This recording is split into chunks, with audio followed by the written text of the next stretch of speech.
I'm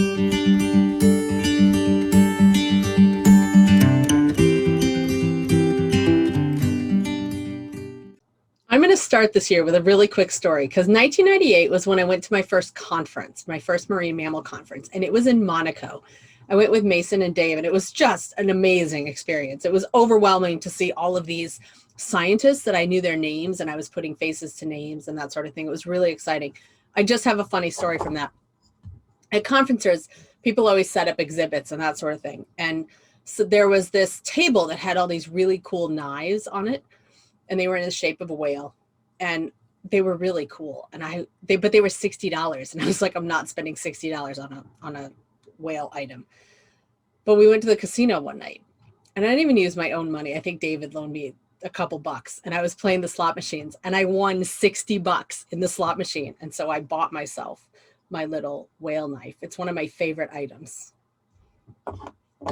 Okay, and now on to the whales of 1998. So if 1997 was a year of crazy surface feeding, 98 was a year of crazy deep feeding. That summer, we had groups of 3 to 5 whales and multiple groups. They were all deep feeding, and the groups would be mother-calf pairs and either juveniles or sometimes random adults that would be in the area. Really similar to a year we had a few years ago. But it was the first time I'd seen it. You know, they'd go down for about 9 or 10 minutes and then come back up to the surface with a rush. And what they were doing is feeding along sand eels on the bottom of the water column. So here's a picture of Pepper and her calf that she had that year with another whale. And this is just to give you an idea of kind of the groups that we would have. We'd have multiple whales going down at the same time. This was Cascade, and I think Thread maybe. So that summer, I just have a quick story. I painted this life-size humpback on the dock. And in this picture, it's Spoon. But originally, I actually painted Cascade. And I mean, it took so long to get this whale sort of accurate. But this is Cascade, and she's named after these marks on the right-hand side of her tail that kind of look like a cascading waterfall.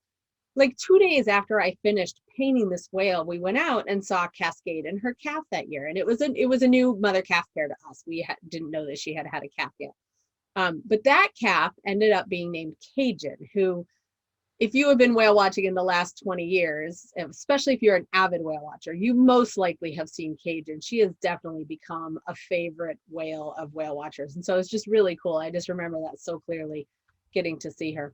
This is a picture of her as a baby. She's a very, very big dominant whale, it seems like, on Stellwagen now. So some of the mother calf pairs we had Whisk and calf with Nimbus and calf. And I didn't have a good picture of Nimbus to share with you, but I remember those two being around a lot. Salt and Spoon both had calves that year. Pepper had a calf that year. Reaper had a calf that year. Tornado had a calf that year. So a lot of the kind of whales we think of as a big old females, they all had calves that year. So this is Chairlift. This is another whale that I named, and you can see the chairlift part with a person sitting there, and then the skis. It's one of my favorites. We had a whale named Halebop, who had been a calf in 96. So a lot of the 96 calves were around that summer. Halebop is the whale on the right. It's named for the comet that came by. I think it was very close to my birthday last year. This was Halebop and Tornado. And we had Stellar. So Stellar was Star's calf, and named after that star-like mark on the right side. And I remember Stellar and Nile hanging out a bit that summer. Twister, I love this fluke. It's such a cool tail. Oculi is another whale that I had forgotten about. We saw Oculi a lot that summer. I love this picture. I see two faces in the middle looking at each other. Reflection was a whale that we saw. I think we had seen her for the first time this summer before. Strike. I love this picture of Strike pooping. I always get excited when I capture that. And Giraffe, another one of my favorite tails. And I just wanted to share with you a few of my favorite shots from this year. This is still one of my favorite breach shots. And I remember specifically the moment I took it and the moment I knew I got it. So back in the days of film, you'd have to wait for a couple days to get your pictures developed usually. And you didn't just take 15 shots of a single breach, you took one shot. And so I knew I got this one picture. It was great. This whale had breached over and over and over again. And we never figured out who it was. This was a whale named Caber breaching. This was Venom.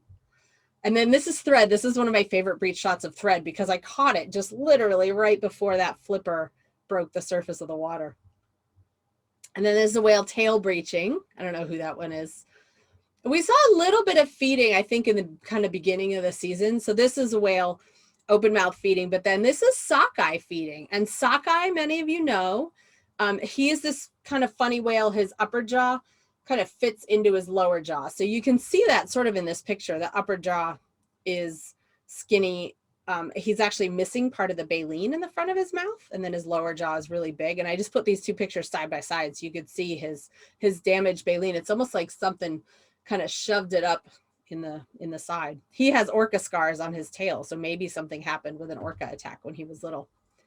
There is also this whale named Nail who had this really hooked dorsal fin. It's it looks like Nile's dorsal, but it's really even more hooked and pointed, named after the mark on the left side that looks like a nail sticking through a piece of wood. But I do remember Nail playing with the boat a lot. So there's a picture of the face. We had pilot whales that year.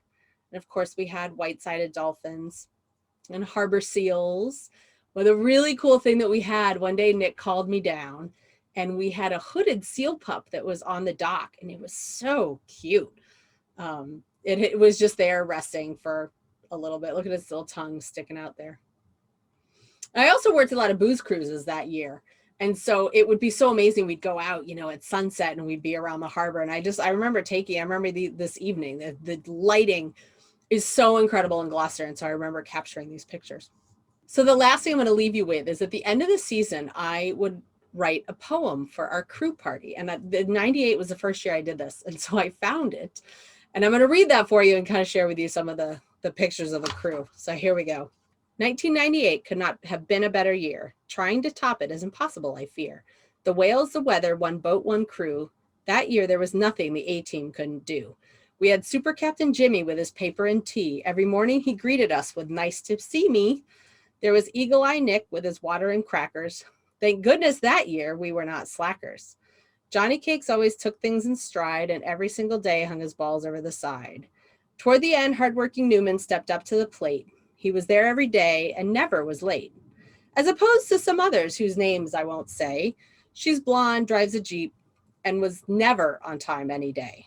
The interns got better and better each year, although compared to last year, they didn't drink as much beer. Ethan was a character asking questions all the time. Please let me drive, Jimmy, I'll give you a dime. Catherine was the intern / galley wench. She worked hard all summer, never sat the bench.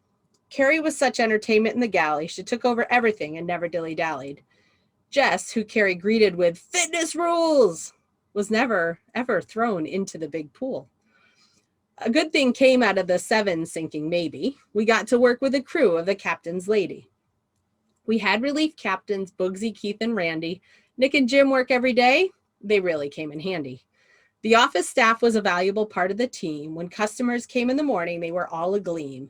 Except maybe for the weekends when Lynn had the flu, or Claire, who in the mornings didn't know what to do. When they asked for directions to the casino boat, Rose just wanted to set them all afloat. Sarah and Nick were in a state of constant argue. Watch out, the dishes might be thrown at you. Erica and Christy were the young ones of the bunch, molded for the years to come, I have a hunch. Julie was in charge of the lovely gift shop. Jimmy said, it'll be easy, you don't even have to mop. This was our crew, for better or worse. We laughed, talked, and listened to each other curse.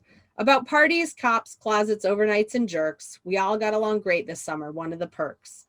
Seriously, this was my 5th whale watching season. Where we go from here, there's no rhyme or reason. Next year, some might return, but some might leave. Whale watching is part of a path that we weave. This year was awesome. I can't explain why, but I'll make an attempt. I'll give it a try. The whales were abundant all over the place. We always had the best show, wasn't even a race. The crew was always happy and ready to please. We worked together with only a little tease. Because there was only one boat to worry about, good moods were found every day, without a doubt. Thanks everyone for making this season great, I think. To that, join me and let's all have a drink. So that was 1998.